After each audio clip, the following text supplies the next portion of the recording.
Now let us take a look at the IAM roles provided by AWS. Go to AWS, then sign into the console. Now search for IAM. Basically, IAM means Identity and Access Management. Click on Users. So, what is the use of IAM? We can give access and control the access in the sense what can be done by whom. So for that we will be adding the user and we can give a username. So let the username be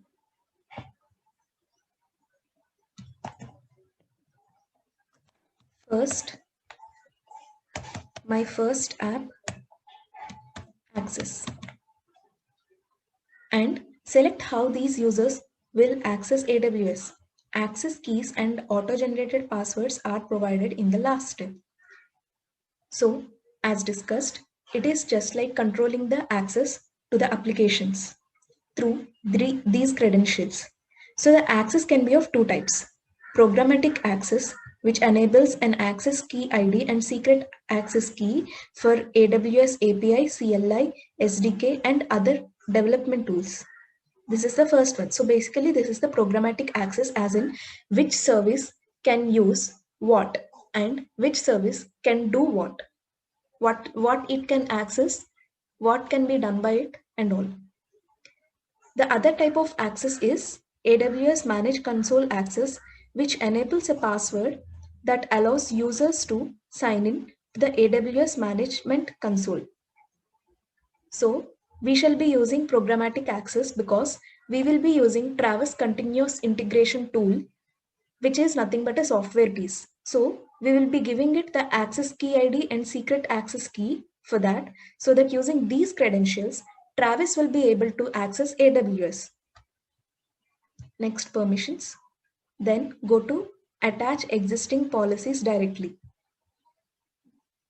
So already we have certain policies readily made for us. So we will select one from that.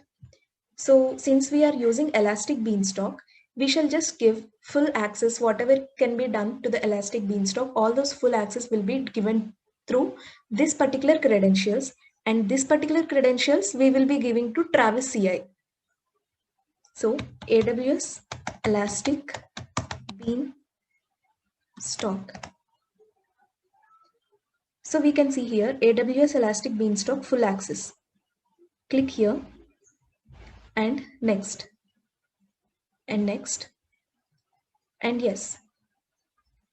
So this is the programmatic access and the name is this thing, and create user.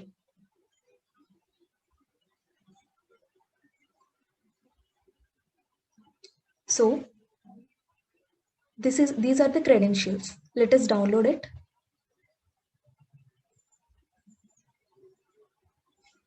And open it. Now these are the downloaded credentials. We can see that the username is my first app access, and we can see the access key ID here and secret access key here. So these credentials will be given to Travis CI, so that using these credentials, Travis CI can access AWS Elastic Beanstalk.